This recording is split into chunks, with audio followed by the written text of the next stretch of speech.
Muy bien, vamos a reanudar con la presentación de nuestra siguiente actividad. Es un panel que lleva por título La mejor reclamación es la que nunca ha ocurrido, cambio climático y otros riesgos. Para desarrollar este tema, ya los ven ustedes allá arriba, nos acompaña la directora general de AMIS. Un fuerte aplauso para Norma Alicia Rosas. Y le acompañan como panelistas Jorge Cloth, presidente de Fides, Francisco Díaz, Market Head de México, América Central y Panamá de Swiss Re, y Montserrat Xilotl, asesora técnica regional para la adaptación al cambio climático del Programa de las Naciones Unidas para el Desarrollo. Así que un fuerte aplauso para todas y todos ellos. Y Norma, todo tuyo. Comenzamos. Muchísimas gracias. Y bueno, realmente procuramos ponerle al panel un título medio provocativo, ¿no? Porque parecería contradictorio en el mundo de los seguros pensar en que la mejor reclamación es la que nunca ha ocurrido, ¿no? Y como que dirían, oigan, pero si las aseguradoras están hechas justo para eso. Y realmente lo que nosotros queríamos era tratar de pensar un poquito afuera de la caja y tratar de ser muy provocativos. Y entonces decir, oye, ¿por qué si ustedes están pensando están hechas para realmente pagar siniestros y apoyar a la población, ¿por qué pensar en otro tipo de actividades que realmente pues nos lleven a decir que la mejor reclamación es la que no ha ocurrido? Y hablábamos mucho sobre esto en el tema de la prevención y que hay muchas cosas y muchos riesgos que pueden prevenirse, que pueden evitarse. Y como un ejemplo veíamos en el seguro de automóviles. Cuando nosotros vemos y estamos analizando las causas de los choques, el 60% de los percances ocurren porque la persona tiene un alcance, le pega al vehículo de adelante. Ese es uno de los factores. El otro factor es porque venían manejando de reversa. Esa es la segunda causa. Wow. Ustedes me van a decir, ¿se pueden evitar? Claramente. Y la tercera tiene que ver cuando cambias de carril sin fijarte. Bueno, esto es como muy sencillo y es muy fácil imaginarnos que pueden prevenirse algunos riesgos, que pueden evitarse, pero ¿qué papel tendría el sector asegurador en ello? Lo mismo pasa, por ejemplo, cuando estamos pensando en riesgos de la naturaleza, en riesgos relacionados, por ejemplo, con huracanes. Cuando ha habido huracanes, por ejemplo, en Quintana Roo, y el huracán se lleva por la propia fuerza los arrecifes, no basta con indemnizar, no basta con decir, ya te indemnicé y aquí tú te arreglas. ¿Cómo le hago para prevenir que en el futuro vuelvan a ocurrir este tipo de situaciones? Y entonces pues, se han diseñado algunos seguros que justamente cubren el daño que se le ocasiona al arrecife para que se pueda volver a reconstruir. Y uno pensaría, ¿y por qué un arrecife? Bueno, pues porque los arrecifes justamente evitan que las olas lleguen muy alto. Exacto. Y entonces el próximo huracán, que seguramente vendrá, pues se va a volver a topar con una barrera natural y entonces el seguro está contribuyendo a prevenir y evitar riesgos mucho más severos, ¿no? Entonces, por eso es que estamos platicando en este panel de este tipo de este papel que podría tomar una aseguradora mucho más activo en la parte de la prevención. Y lo mezclamos con el cambio climático porque sin duda pues es otro de los factores que hemos visto que ha venido también siendo pues un motor que impulsa que los cierto tipo de riesgos se presenten con mayor severidad, con mayor frecuencia. Entonces es por eso que pues estamos tratando de ver qué estrategias podríamos instrumentar, qué papel debería de jugar el sector asegurador y si deberíamos de alguna manera pues tratar de pensar en otro tipo de cuestiones. Y bueno, pues les agradezco mucho el que estén aquí conmigo y vamos a comenzar abriendo un poquito la plática. Y quisiera yo preguntarte, Montserrat, desde una perspectiva de política pública innovadora, que incentive el aseguramiento, pero como una herramienta de protección y de prevención, ¿qué decisiones e iniciativas debería impulsar el gobierno para construir una estrategia nacional de gestión de riesgos? Muchísimas gracias y gracias por esa introducción. De hecho, justamente hablas de uno de los seguros que para mí me emociona muchísimo, que además, sabiendo que Francisco es parte también de los artífices de esto. Yo vengo del mundo de adaptación. ¿Qué es lo que hago dentro de mi día a día? Es justamente dar asesoramiento a los países, a los diferentes actores para poder generar marcos de adaptativos para poder reducir su exposición al riesgo de cambio climático. Y ahí va un poco lo que tú señalas, que creo que es muy interesante. El cambio climático lo estamos viviendo ya. Ya estamos viendo daños y pérdidas que están relacionados directamente en medios de vida, en daños de infraestructura. Tenemos un nivel de elevación de mar que tiene a 2,000 millones de personas más expuestos al cambio climático. Y también, ¿qué significa esto para los países? En la manera que estamos viendo que cada vez los modelos nos están demostrando mayor incertidumbre.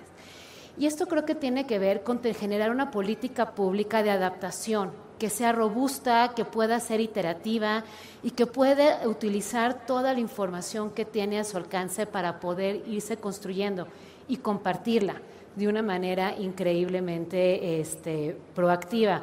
El Global Stocktake, perdón, hablo de repente un poco pocho, del Acuerdo de París que salió el año pasado, sacó información interesantísima de cuáles son las medidas que puede hacer un gobierno para reducir su exposición. Una de ellas es la inversión en sistemas hidrometeorológicos y en fortalecer su sistema de alertas tempranas. En Acapulco tuvimos una situación completamente fuera de serie que sin una situación de cambio climático no lo hubiéramos vivido, y además en una zona donde no estamos acostumbrados a ese tipo de intensidad de impactos. Bien lo cometió justamente el ponente anterior por parte de la Secretaría de Hacienda, que dijo justo cómo estábamos preparados para un sismo, pero no estamos preparados para un huracán ni los daños que se tuvo. Y se reconstruyó, costó 15,000 millones de dólares, más o menos fue lo que se estimó de los daños. El gobierno puso 3.4 mil millones para poder construir, el seguro creo que 10%. Y al año siguiente vino John y volvió a generar. Entonces, ¿cómo usamos esta información? ¿Y cómo vamos generando estos mapas de vulnerabilidad? ¿Y cómo vamos generando capacidades para preparar a la comunidad, las comunidades para hacer frente? Esa es la mejor manera para hacerlo. ¿Por qué? Porque el riesgo no lo vamos a eliminar. Lo que podemos fortalecer son estas capacidades de adaptación. A nivel comunitario, nosotros hemos hecho cosas muy interesantes con gobiernos locales para poder internalizar esta información que muchas veces se queda de manera difícil de absorber. ¿Qué significa esto en la manera que yo autorizo cosas? ¿Qué significa en la manera que movilizo financiamientos? ¿Qué hago con todo esto? El poder generar capacidades para poder entenderlo, y también cosas como paquetes tecnológicos para financiar sistemas adaptativos de la manera como produzco, cómo puedo también en mi presupuesto. Antes de aprobar que se genere una carretera, ya aseguré que va a poder manejar este umbral en la zona de La Mojana, que es donde trabajo mucho, que en Colombia es una zona que se inunda, y nos hemos dado cuenta que con el cambio climático los niveles de inundación van mucho más allá. El gobierno colombiano gastaba millones de dólares todos los años en reconstrucción.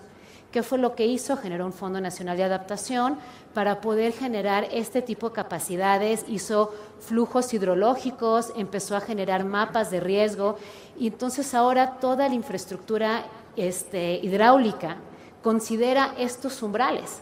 Se va a seguir inundando La Mojana todos los años, pero la exposición a riesgos, la exposición a estos daños, se van a ir reduciendo en la manera que estamos generando mayor capacidad adaptativa. de las cosas muy novedosas que comentaste fue justamente, te digo, este seguro de, que está pagando el Fondo Mar con el gobierno del estado de Quintana Roo, que hicieron un análisis econométrico de cuánta protección me brinda mi arrecife. Por cierto, México es de los países a nivel mundial que más se benefician de los arrecifes coralinos, en temas de simplemente tomando en cuenta protección costera, sin incluso considerar medios de vida. Se considera que el arrecife nos da beneficios de $2,000 millones anuales en beneficios de turismo, por ejemplo. Al tomar en cuenta esto, se decide generar este tipo de seguro, que es increíblemente novedoso, pero también la manera de repago es increíblemente interesante. Es un seguro paramétrico, cuando llega a ciertos umbrales, cuando pega a ciertos lugares, te da un pago inmediato. Pero ese pago inmediato se va a las comunidades para la reconstrucción del arrecife, generando un nivel realmente, un ecosistema, donde todos son corresponsables del mantenimiento y un conocimiento también de cómo produzco que también genere menor degradación de este arrecife. Entonces, este tipo de política pública, este tipo de mecanismos, cuando son inclusivos, cuando este conocimiento realmente penetra, genera una política pública de poder convivir con el riesgo de una manera mucho más proactiva. Muchísimas gracias. Yo creo que todo lo que señalas tiene que ver también con el poder manejar los riesgos de tal forma que sigan siendo asegurables. Exacto. Si tú ya sabes que un evento va a ocurrir en determinada zona y se va a seguir presentando una y otra vez, como el que mencionabas, ¿no? En cuencas de ríos, o ¿cómo le hacemos para tratar de evitar eso en el futuro? Y entonces, de alguna manera, el sector asegurador y el gobierno, trabajando con este tipo de alianzas público-privadas, pues yo creo que tienen un papel fundamental que hacer para minimizar. Absolutamente, porque además las aseguradoras cada vez están pagando más, porque finalmente, y muchas veces son por fenómenos de intensa media, porque están llegando a zonas que no estaban viendo estos impactos. ¿Qué es lo que está haciendo? Que lo está haciendo imposible para que el sector asegurador pueda llegar a cubrirlo, porque finalmente no da. Ahí es donde la política pública tiene que entrar de una manera concertada para poder reducir esta exposición del sector aseguradora, pero al mismo tiempo porque asegura más fácil el cuidar los índices de desarrollo para estas poblaciones, ¿no? Sí, muchísimas gracias. Paco, tú como reasegurador y experto también de este tipo de riesgos, ¿no? Bueno, México sabemos que está sujeto a muchísimos fenómenos naturales, ¿no? Que van pues desde sismos, erupción volcánica, ¿no? Todo lo que tiene que ver con riesgos hidrometeorológicos, huracanes, sequías, etcétera. Entonces, fíjate, veíamos que en Japón, por ejemplo, han instalado algunas barreras también de manera como artificial para tratar de evitar tsunamis, ¿no? Y de alguna forma, esto, pues, cuando las compañías de seguros pagan para resarcir algún daño, pues muchas veces no se piensa tanto en que este tipo o este monto o este tipo de pagos sirvan para una reconstrucción y para poder apoyar este tipo de iniciativas. En tu opinión, ¿cómo podría funcionar una colaboración público-privada en nuestro país para fortalecer la infraestructura frente al cambio climático y de verdad tratar de crear ciudades resilientes? Gracias, Norma, y muchísimas gracias a AMIS por la invitación, es un honor estar acá. Yo creo que una de las cosas más difíciles que hacemos como humanos es ponernos de acuerdo. Cuando funciona, funciona y funciona bien y funciona en el largo plazo. Y este tema de colaboraciones público-privadas en seguros es un tema que a Suirri le apasiona, es un tema donde hemos invertido mucho dinero, donde hemos invertido mucho tiempo en ir desarrollando estos proyectos. Son proyectos que definitivamente toman tiempo desde la originación hasta la implementación, pero creo que ya empezamos a ver varias cosas a nivel mundial que tienen éxito. El ejemplo consentido en México es el ejemplo de la barrera de coral. Ya lo explicaste tú, ya lo explicó Montserrat, por diversas razones, ¿no? Desde la innovación en el producto paramétrico, la forma como se define la cobertura de seguros, muy diferente a una cobertura tradicional, ¿no? Ya me imagino de alguien que dijera que es ajustador de barrera de coral, pues eso, ¿no? Sería como un poquito impensable.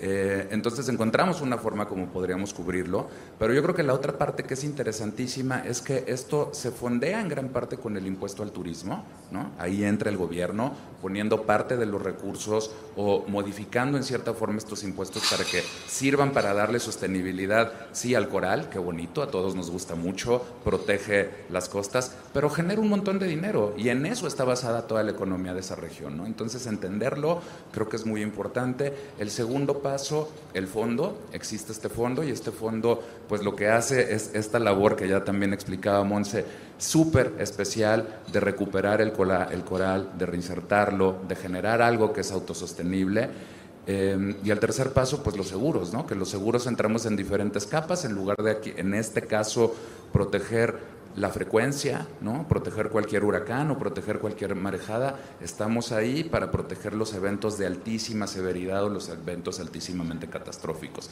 Y todo lo que están fondeando los turistas a través del impuesto al turista, pues permiten que un programa como este tenga continuidad. Yo creo que es un gran ejemplo, ¿no? Es un gran ejemplo que tenemos en México, es un gran ejemplo que a lo mejor es replicable para otro tipo de riesgos. La existencia del seguro paramétrico permite esto. Si vemos en otras partes del mundo, o mismo en México, ¿no? Vemos que estas colaboraciones público-privadas de lo que se tratan principalmente es entender cuál es el riesgo que se quiere cubrir, por qué se quiere cubrir el riesgo, ¿no? Insurance 101, ¿no? Así básico, teoría básica de seguros, ¿dónde está el interés asegurable? ¿Cómo podemos cambiar nuestros productos para garantizar que exista ese interés asegurable y como industria que hace a la población más resiliente, poder mantener, ¿no? Ese interés asegurable, ese monto de asegurabilidad y de interés, mantenerlo y encontrar productos que lo puedan hacer. Si voy muy rápido al evento de Japón, ¿no? Al rato voy a regresar un poquito más a eso.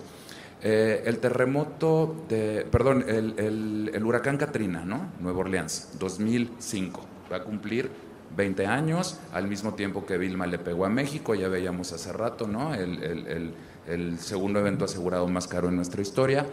¿Qué pasaría? ¿Qué se imaginan que pasaría hoy si Vilma, exactísimo mismo track, misma intensidad de lluvias, misma duración, le pegara a Nueva Orleans? ¿Va a costar más o va a costar menos? A ver, levanten la mano los que piensan más. ¿Okay? Pues resulta que no. Según las estimaciones que SUIRRE ha hecho, el huracán Katrina en Nueva Orleans costaría más o menos lo mismo. Y eso es un grandísimo avance, ¿no? Porque pensando que la población en Nueva Orleans ha crecido, 105 billones de dólares costó el chiste, ¿no? Pero pensando que la población ha crecido en Nueva Orleans, pensando que ha habido inflación, pues solo por esos dos factores tendría que costar más, ¿no? Pues si recuerdan, gran parte de la siniestralidad que ocurrió en Katrina ocurrió porque no servían las barreras anti-inundación. Entonces, a raíz de ese evento, con políticas público-privadas, con muchísima intervención de la población local, con tareas de voluntariado, las compuertas de inundación se han reconstruido, se han mantenido, se han mejorado, ¿no? La forma como hay construcción en Nueva Orleans y en esos dos condados en Nueva Orleans ha cambiado, los permisos que da el gobierno son diferentes. Y entonces ahí vemos un ejemplo clarísimo de cómo estas colaboraciones público-privadas realmente hacen una diferencia y realmente hacen una diferencia en el bolsillo de todos, porque no son las aseguradoras y los reaseguradores quienes pagamos más, al final es parte de la mutualidad y es algo que hay que tomar muy en cuenta. Muchísimas gracias. Yo creo que son reflexiones que vale la pena considerar y lo que tú decías, ¿no? Está bien, todo sale de la mutualidad.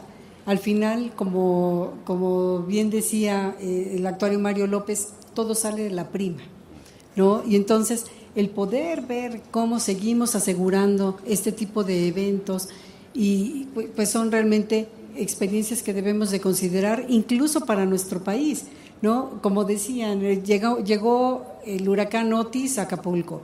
Apenas estábamos terminando de pues hacer un poco la reconstrucción y llega John, ¿sí? y nos agarra en muchos casos igual de sorprendidos, porque además fueron 2 eventos de categorías y de características completamente diferentes. Uno fue mucho viento, otro fue demasiado agua. Y entonces la forma también de reconstruir, de limpiar, etcétera, pues es distinta. Y todo esto, pues sin duda alguna, pues necesita tener un análisis y tener un análisis en cuanto a los aprendizajes que nos deja cada uno de estos eventos para poder trabajar, como mencionabas en Nueva Orleans, se incorporaron todas estas enseñanzas, todo lo que se necesitaba. Y yo creo que aquí en Acapulco se está tratando de hacer un esfuerzo también con autoridades para ver cuáles fueron las enseñanzas y qué se necesita trabajar y qué mejorar para poder seguir pues fortaleciendo la resiliencia del puerto, ¿no?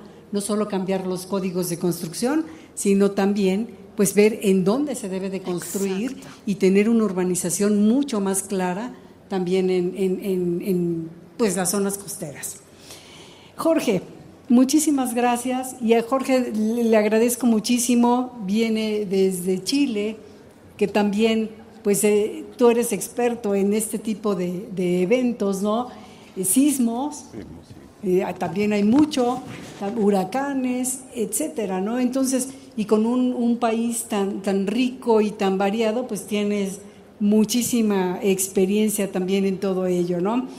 Reducir las reclamaciones es necesario como parte del rol de pues un político, uno lo ve como la parte natural.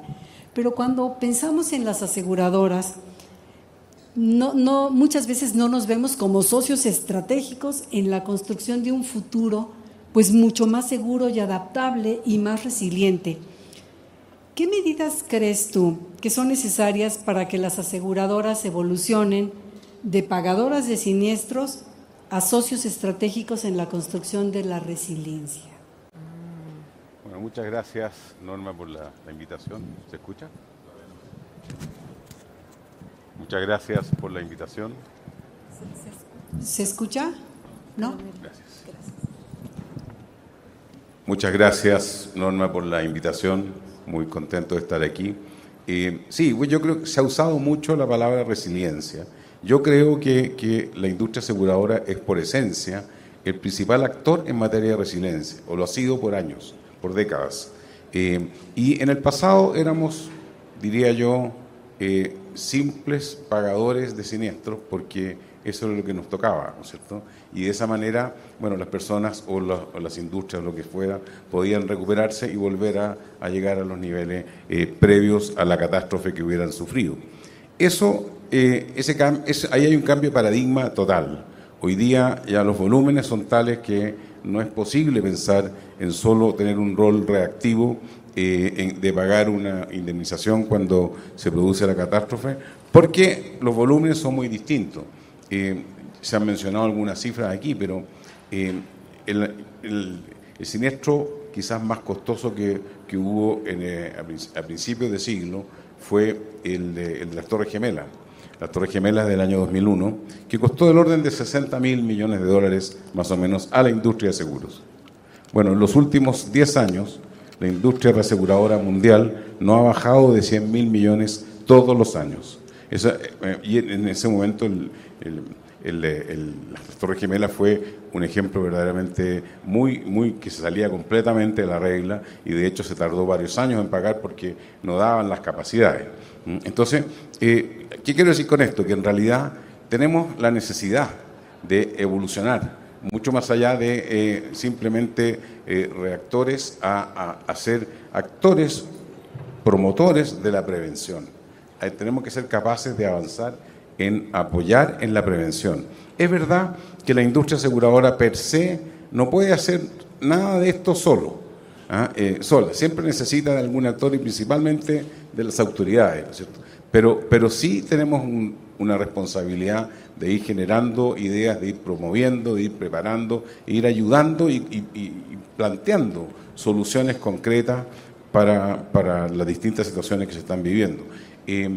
Hoy día tenemos mucha información Si hay algo que tenemos información, se pueden construir buenos modelos, es posible avanzar mucho más en los seguros paramétricos que se mencionaban, es posible avanzar en muchas líneas simultáneamente. Entonces, yo creo que, y de hecho, perdón que ponga un solo ejemplo de Chile, pero en Chile se dictó una ley que obliga a todos los municipios a tener un plan de recuperación ante desastres de cualquier naturaleza. Y bueno, eso la verdad es que se ha traducido en que hoy día tenemos un país sumamente resiliente, porque estamos preparados. Es verdad que estamos más preparados para los terremotos, porque ahí hay códigos de construcción que nos aseguran que vamos a andar bien. No tanto para por dónde van a fluir las aguas o qué va a pasar cuando vengan los vientos muy fuertes. Esa parte no la tenemos tan mapeada. Nos falta información y ahí es donde entra la data. Pero en definitiva, y yo quisiera quizás terminar con esto, esta primera pregunta, yo creo que es muy necesario pensar en una colaboración muy activa. Me ha gustado mucho en la mañana escuchar hablar de la cooperación público-privada. Creo que es fundamental.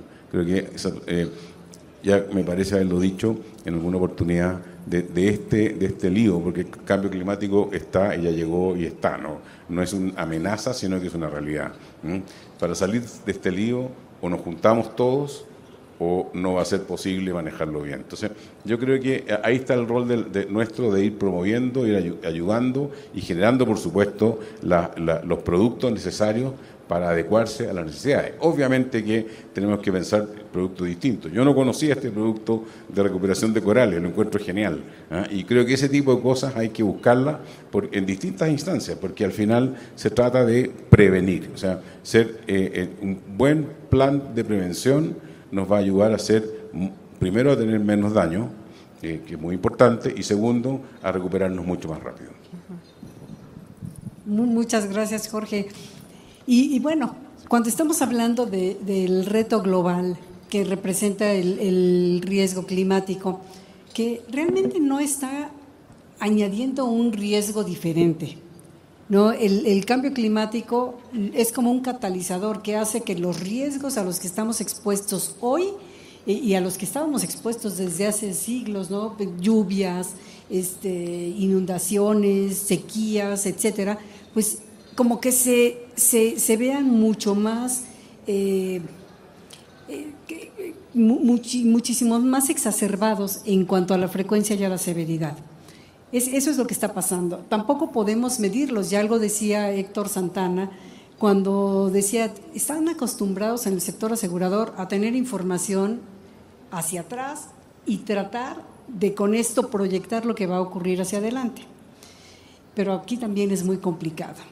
Entonces, Montserrat, yo te preguntaría desde el punto de vista de la política pública y de lo que pueden hacer las propias ciudades para tratar de combatir los efectos del cambio climático, ¿qué es lo que tú estarías proponiendo que pudiera ser una ciudad para ser un poquito más resiliente y cómo podría también intervenir una aseguradora en este tipo de acciones? No, buenísima la pregunta, y creo que retoma un poco lo que han dicho Jorge y Francisco. Por cierto, también, Jorge, debo reconocer que el gobierno de Chile ha sido también un gran innovador en la manera que está presupuestando para el cambio climático.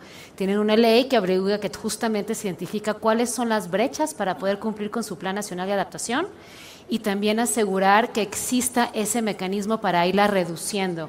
Y va un poco lo que dices, un poco de qué podemos hacer nosotros, porque efectivamente siempre han habido sequías, siempre han habido inundaciones, etcétera. Lo que cambia es la severidad, la ubicación y cómo. Y la información hacia atrás no nos ayuda necesariamente porque tenemos siempre que ver a modelos que nos llega hacia adelante. Por eso decimos que estamos entrando a terreno increíblemente incierto. Y ahí es donde es tan importante también la mitigación, porque nos dicen un poco los modelos climáticos, es cómo se vuelve aún más impredecible la situación en la manera que vamos elevando a 2 grados, a 3 grados, empezamos a tener riesgos realmente dramáticos. Con un colega estamos considerando, por ejemplo, empezamos a mapear el costo de inacción en la Amazonía.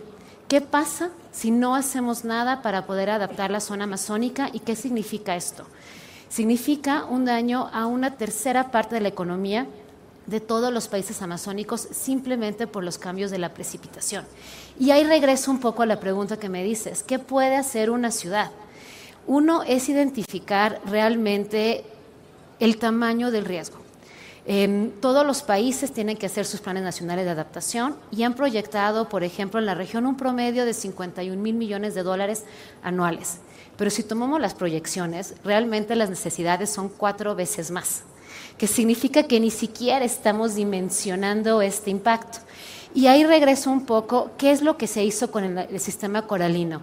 Identificar cuáles son estas bases de resiliencia, qué nos está dando este servicio de protección que es tan importante para que las ciudades prosperen y cómo podemos también tener medidas que puedan irse adaptando. Se habla nosotros mucho, en el Acuerdo de París, hablan de este proceso iterativo de la adaptación.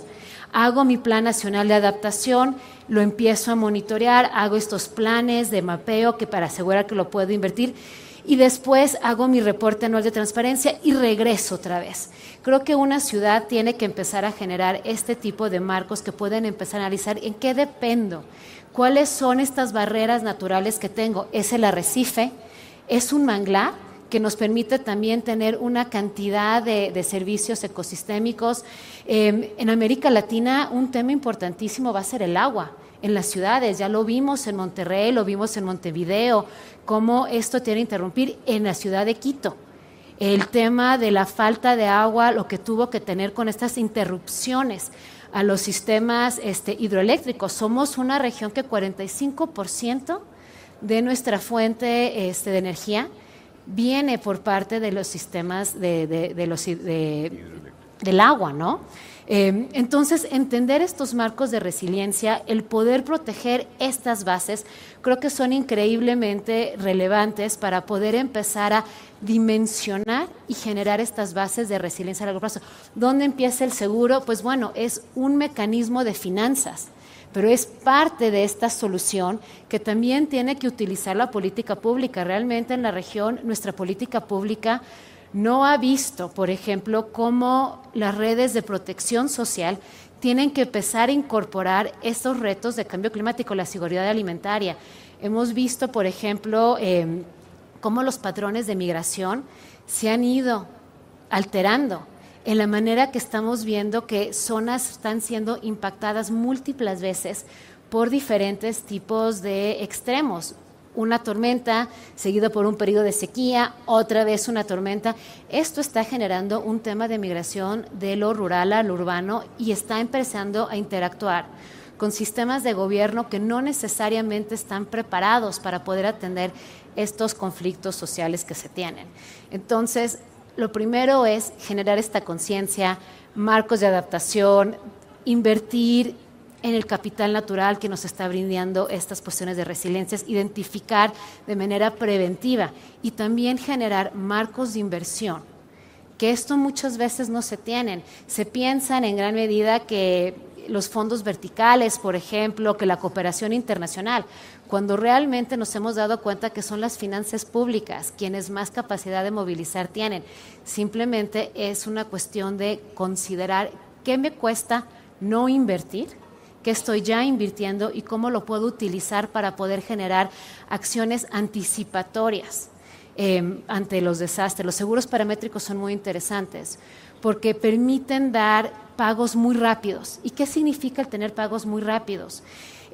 Significa generar una reactivación económica casi inmediata, que se ha calculado en casi en 6% de que si no lo tuvieras de inmediatamente, incluso reducir el impacto de los daños, sobre todo en temas agroalimentarios que los vemos. Entonces, bueno, es entender que estamos viviendo un nuevo normal y poder adaptar todo lo que tenemos ante este reto. Muy bien, muchísimas gracias. No, es interesantísimo. Y además, esto que tú mencionas, que de alguna manera dices, ¿quién puede dedicar los recursos? Exacto. Pues justo para tratar de minimizar o evitar todo esto, ¿no? Y vaya, si pensáramos que todo tendría que salir de la aseguradora, pues resultaría inviable. No hay. ¿No? Lo estamos viendo, por ejemplo, con los incendios en California. ¿No? Llega el momento en el que dices, oye, si cada año se está repitiendo este evento y con una severidad enorme, pues, ¿quién va a ser capaz de pagar una prima donde sabes que prácticamente, pues esto está ocurriendo cada año y tengo que reconstruir todo? Entonces, por eso también el sector asegurador, para ayudar a esta resiliencia y para ayudar, pues tiene que empezar a buscar otro tipo de productos, tiene que empezar a buscar otro tipo de coberturas. Y mi pregunta hacia Paco iría en ese sentido. ¿Qué hacemos nosotros como aseguradores o reaseguradores para tratar de seguir apoyando, pero no pensando que tenemos la carga completa de la reconstrucción? Exacto. Sino algo que mencionabas es, a lo mejor los paramétricos que te sirven para cubrir los primeros gastos, hacen completamente una diferencia. Pero Paco, tú que eres el experto, platícanos, ¿qué es lo que están viendo ustedes? No sé qué tan experto. ¿Funciona o va? No. No sé qué tan experto, pero yo ahí lo que diría es que hay dos elementos, ¿no? El primer elemento está en qué nuevos productos desarrollamos para encontrar, ¿no?, estas coberturas de primeros gastos, estas coberturas de frecuencia, estas cosas que a lo mejor de otra forma serían completamente antieconómicas. La otra es cómo se ajustan los productos actuales ante el resultado de ciertas catástrofes naturales, de ciertos eventos, de cierto cambio climático. También vale la pena decir, ¿no?, y a lo mejor más adelante lo abordamos, gran parte del incremento en los siniestros, ¿no?, todos escuchen por favor muy bien a Jorge, el nuevo normal está arriba de $100 billones por año, que es un dineral, ¿no? Cuando en los últimos 25 años el promedio era como 50, ahora en los últimos 10 años lo llevamos a 100. Y eso principalmente es por inflación y porque a la gente le gusta vivir en lugares muy expuestos, ¿no? Tomémoslo en cuenta, pero bueno, no es en lo que quiero entrar ahora. Y sí, a ver, entrando un poquito más detalle, seguro paramétrico, ¿no? Seguro paramétrico, tenemos un súper buen ejemplo que es en el campo agrícola, y que tiene que ver no nada más con el desarrollo del seguro paramétrico, sino también con la forma como se paga la indemnización, cómo se hace la venta, cómo recibe el dinero el asegurado final. Transpórtense, por favor, a zonas altamente rurales en Guatemala, ¿no? Bueno, lo podríamos hacer en México. ¿Qué encontramos ahí? Que estos microproductores, microproductores, ¿no?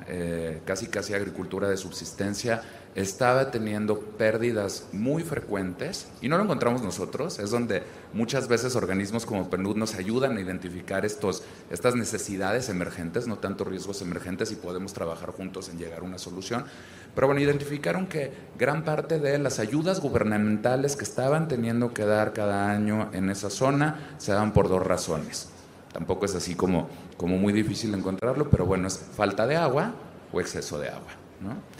¿Qué hicimos? Tratamos de crear un producto paramétrico que a través de mediciones satelitales, cosas muy complicadas que yo no entiendo, pero básicamente es la densidad de las nubes y entender qué tanto va a llover o qué tanto no va a llover, ¿no? Un seguro paramétrico a través de eso, donde tenemos un rango de pago de frecuencia, ¿no?, donde paga el 10% de la suma asegurada, digamos 10 años de periodo de retorno, hasta 50 años de periodo de retorno para altísima severidad, y donde se paga el 100% al asegurado, por el 100% de su cobertura al asegurado en caso de que se active el parámetro. Ahora, ¿cómo se paga, ¿no? Esto empezamos con que el Ministerio de Agricultura dijo, bueno, qué bonito, el Ministerio de Agricultura guatemalteco, a través de Micro, ¿no?, otro organismo que nos ayudó a desarrollar todo esto, dijo, a ver, qué bonito, pero ¿quién lo va a pagar, no? Los asegurados esto no lo van a querer pagar ellos solos, y dedicaron una parte de su presupuesto a hacer este programa, lanzar el programa, tener un programa piloto que tuvo excelentes resultados, a tal nivel que ahora, ¿no?, decidieron ampliarlo. Los asegurados decidieron comprar cobertura adicional para esto, y estamos más o menos en 80,000 asegurados, ¿no? Que en microseguros 80,000 asegurados a lo mejor se da frecuentemente, pero ya estamos en niveles de prima de casi $1 decena de millones, que eso en microseguros es como que no pasa, ¿no? Entonces creo que es muy positivo. La otra cosa que es muy positiva, no solamente se trata de innovar en el producto paramétrico, a lo mejor un producto que es un poquito más fácil de entender, pero también es muy complejo de entender, ¿Qué pasa con el asegurado, no? El asegurado que tiene esa cobertura, que a lo mejor en inicio fue patrocinada por el gobierno o que la pagó, pero no se acuerda que la pagó, ¿no? Y a mí, yo creo que esta es la parte que más me gusta de esto. En el momento en el que se activa el seguro paramétrico, se activa el parámetro, ¿no? Tú sabes, ¿no? Como aseguradora, como reasegurador, que tienes que pagar un siniestro.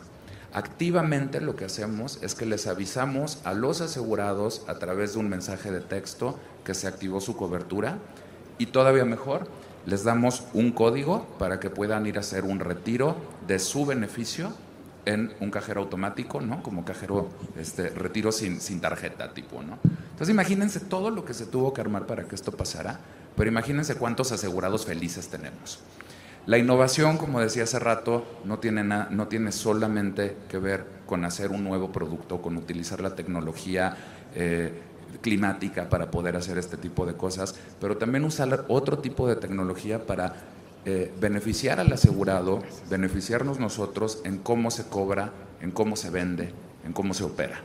Y eso es yo creo que donde también tenemos que desarrollar muchísimo. ¿Qué ha pasado, no? Creo que la última parte de esta historia, hemos perdido dinero. Lamentablemente hemos perdido dinero. Pero eso es nuestra culpa.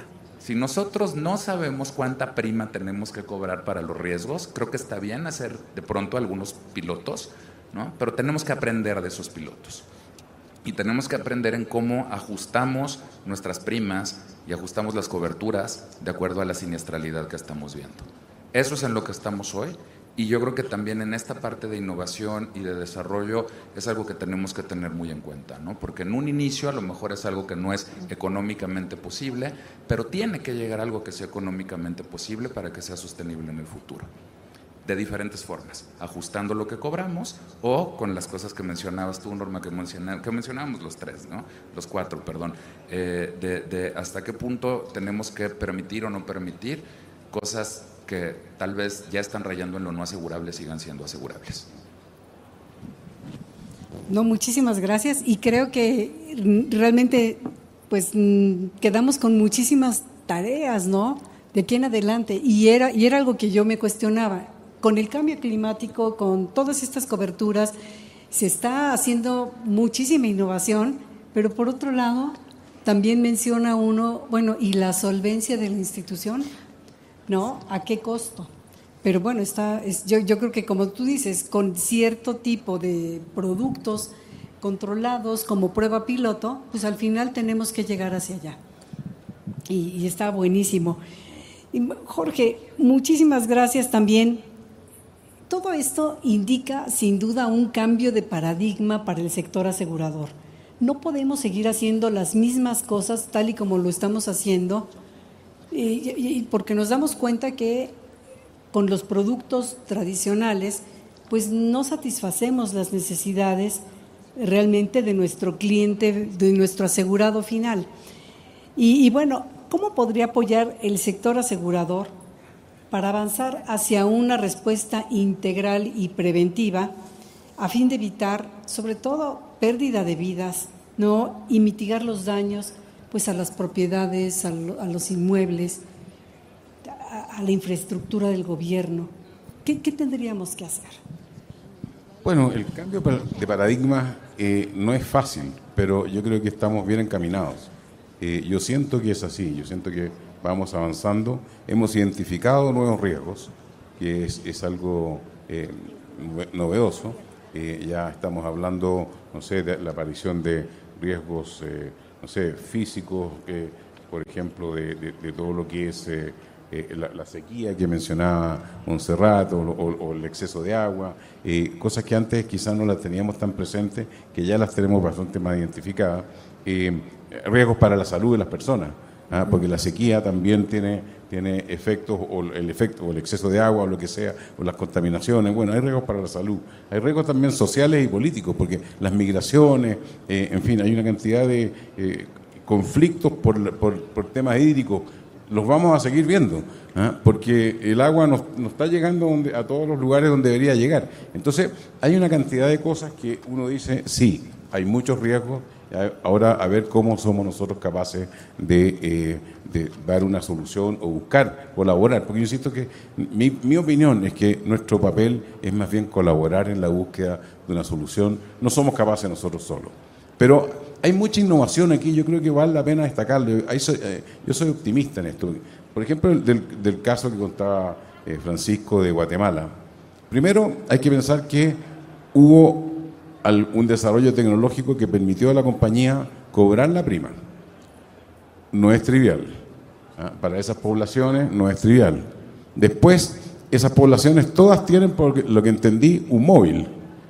Eso es algo que, no sé, es de los últimos 5 años, porque antes esas poblaciones no tenían un teléfono móvil, ¿no es cierto? Y luego toda esta innovación de cómo pagar las indemnizaciones. O sea, hemos ido avanzando bastante, creo yo, y más, y esto de pensar fuera de la caja que decías tú, yo creo que la tecnología está dando soluciones que tenemos que ser capaces de identificarlas y ponerlas al servicio de lo que nosotros necesitamos para atender bien a las poblaciones que tenemos que atender. Sin duda que los seguros paramétricos están llamados a jugar un rol muy relevante en el futuro, sin lugar a dudas. Lo importante es que sea rentable. Yo hasta ahora creo que los experimentos no han sido demasiado afortunados, pero bueno, ya llegaremos al equilibrio. Eso hay que ir aprendiendo, ¿no es cierto? Y generando nuevamente, usando la data que se va generando, bueno, ser capaces de suscribir bien y llegar a determinar la prima más adecuada. El papel del Estado, fundamental. En este caso hubo un subsidio.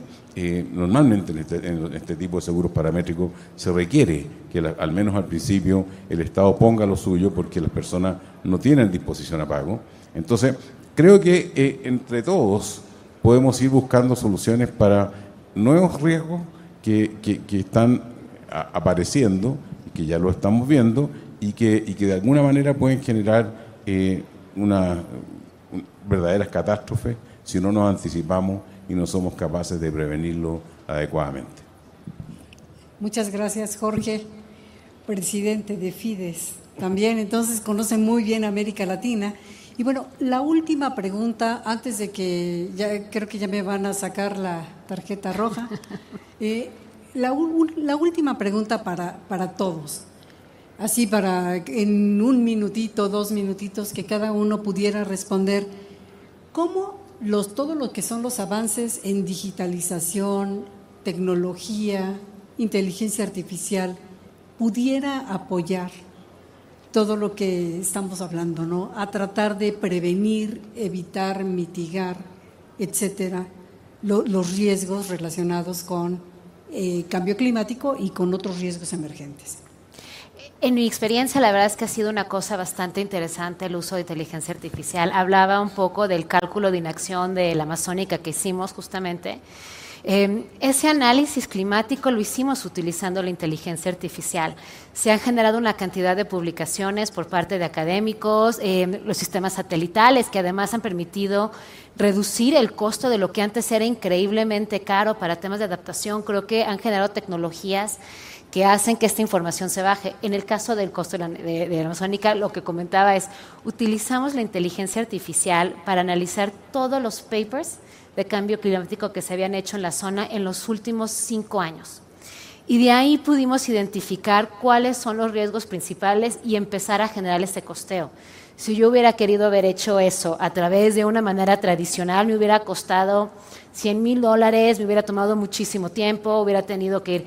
Sin embargo, este fue un estudio que me permitió ir directamente a analizar las capacidades del Estado para poder manejarlo. Entonces, creo que lo que nos permite la inteligencia artificial y todas estas herramientas digital es ser mucho más eficiente en la manera que nosotros podemos ir actuando. Me gustó mucho el caso que comentaste también de los microseguros justamente y cómo se pueden hacer los sistemas de pago. Y creo que ahí es muy interesante, sí, efectivamente, igual el tema de la escala lo hace muy complicado, cómo costeas una prima y sobre todo además con una población que pues tiene una límite capacidad de pago. pero que es lo que nos permite también hacer todo ese tipo de cálculos, análisis y trabajar de maneras que permiten optimizar los costos y también utilizar la política pública y estas redes que se tienen de una manera más interesante para bajar los costos operativos. Creo que una de las cosas que mencionas, Jorge, esto es all hands on deck. Todos tenemos que entrarle. Las innovaciones, la gente joven, las interacciones, el empezar a mapear lo que ya se tiene para poder construir sobre eso, permite que se reduzcan los costos operativos de una manera importante y también generar los espacios para la innovación que no necesariamente se tenía. Y eso es muy importante. Hablaba de la relevancia de la información climática como el detonante para poder generar marcos de adaptación y para poder generar realmente inversiones que se necesitan. Antes eso era algo que podía tener la NOAA, porque son carísimos. Un radar es carísimo. Y si les dijera además cuántos de los radares están completamente silenciosos porque los países no tienen las capacidades de mantenerlos, es algo realmente escandaloso. Pero la información satelital, la manera que estamos haciéndonos mucho mejor en estos análisis, estos pronósticos, hace que el campo se hace mucho más accesible para países como Haití, para lugares como Cuba, que también tienen este tipo de retos, y es esta combinación de trabajar marcos comunitarios, tecnologías, cómo comunico, cómo utilizo, cómo estoy llegando a zonas donde antes igual tenía que tomar un helicóptero. Simplemente la idea es, yo creo que ser muy claro de cuál es el reto que nos estamos haciendo, un mapeo de cuáles son las tecnologías, cuáles son las redes que se tienen y cómo podemos tomarlo. ¿Por qué? Porque el costo de inacción es demasiado alto. Entonces hablamos de qué es lo que puede absorber el costo privado. Pero también si nos vamos a ver, por ejemplo, cuál es el costo de que una zona productiva no produzca. A largo plazo, ¿qué significa esto en mi PIB? La CEPAL identificó en 10 países, para 2050 van a haber reducciones de 9 a 12%, si no hacemos nada. Entonces, eso permite también que la manera que nosotros costeamos y buscamos puede ser diferente, identificando quién tiene que asumir este costo. Gracias. Paco. A ver, evidentemente, ¿no? El cambio climático, la severidad, la frecuencia de los siniestros está cambiando. Es interesantísima esta gráfica que presentaba Pedro Pacheco hoy en la mañana. Los grandes eventos en México en los últimos, creo que eran 20 años, solamente uno no son catástrofes naturales. ¿Okay? La solvencia del sector se ha mantenido porque hemos sabido cobrarlo, hemos sabido recuperarnos de eso. Hemos avanzado mucho, ha crecido la penetración. Yo creo que eso es algo bien positivo que todos nos tenemos que reconocer, todos los que estamos en este auditorio, ¿no? Y hay más por hacer. ¿En qué estamos usando la tecnología? Bueno, como evidentemente está cambiando la frecuencia de estos eventos, a ver, un modelo catastrófico normalmente tiene 4 variables, ¿no? La experiencia, qué siniestros han ocurrido, la exposición, qué cartera tengo yo, ¿no? y cómo puede verse afectada, la vulnerabilidad, qué tipo de cartera tengo yo, y el peligro como tal. En el peligro como tal, es estas cosas que describía ahorita Montserrat, ¿no? Podemos ver qué tipo de eventos llegan, cómo se forman, cuánto tiempo están quedándose, podemos prevenirlos, podemos saber si se están acercando o no se están acercando con la tecnología, y toda esa tecnología pues usa, ¿no? Desarrollo tecnológico, evidentemente, inteligencia artificial, big data y todas las metodologías que hay ahora. Los otros 3, ¿no? La experiencia, la vulnerabilidad, ¿no? Dependen de nosotros. Si nosotros no tenemos buenos datos como industria para saber qué pasó en Otis o qué pasó en Vilma y cómo nos impactó contra cómo esperábamos que nos iba a impactar, entonces la vamos a volver a regar en el futuro. Es bien importante que desarrollemos esto. Cuando pensamos en nuevas tecnologías, normalmente pensamos en, increíble, vamos a usar tecnología para vender más. Creo que tenemos que también cambiar ese enfoque de cómo se usa esta tecnología para operar mejor, para tener mejores datos, para tener mejor nivel de cooperación con nuestros socios estratégicos, ¿no? O sea, si los bancos, por ejemplo, pueden empezarse a hablar mucho mejor y de una forma mucho más estructurada con todos los datos que hay en los avalúos de las propiedades cada vez que prestan dinero, o sea, sería fabuloso, ¿no? Hay otros mercados que ya lo hacen.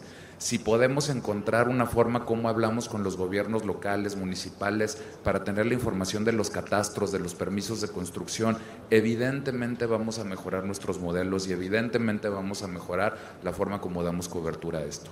¿Y por qué la población se beneficia? Pues porque vamos a cobrar una prima más adecuada, porque vamos a poder, en el momento que ocurra un evento, poder estimar, ¿no?, cuál es el costo de ese evento y, como decía Montserrat, como decías tú, Norma, también Jorge, ¿no?, cómo hacemos que los recursos fluyan más rápido hacia las comunidades y nos beneficie hacia adelante.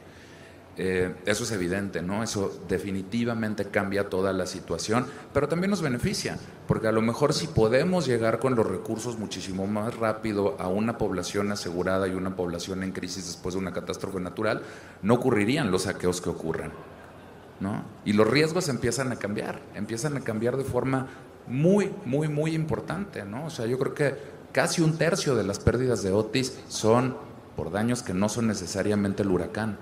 Y entonces utilicemos la información que tenemos y utilicemos la tecnología, las nuevas tecnologías, y todos pongámonos de acuerdo para que estas cosas las podamos ir preveniendo mejor, las podamos ir cuantificando mejor y hacia el futuro tengamos una cobertura mucho más clara, que va a seguir cambiando.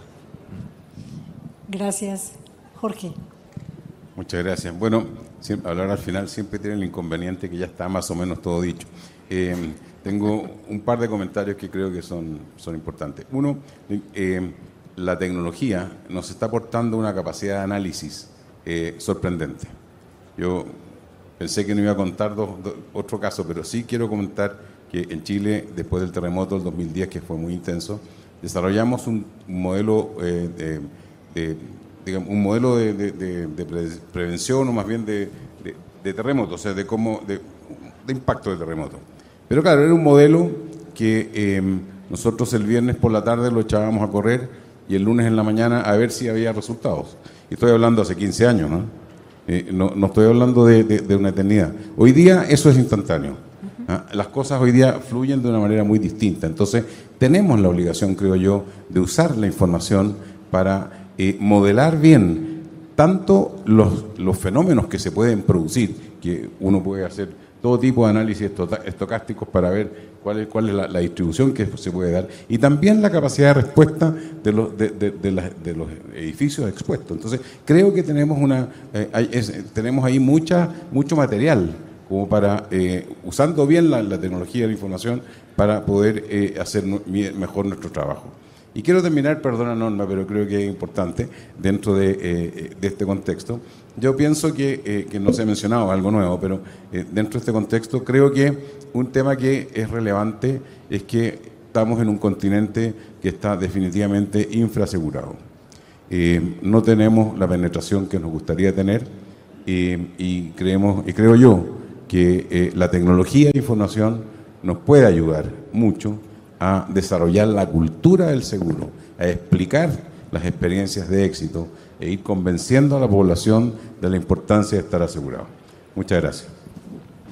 No, al contrario, muchísimas gracias. Y bueno, ya se nos acabó el tiempo, pero les agradezco muchísimo su participación y creo que nos dejan pues grandes ideas para seguir trabajando, muchos retos hacia adelante. Gracias. Muchísimas gracias por la invitación. Gracias.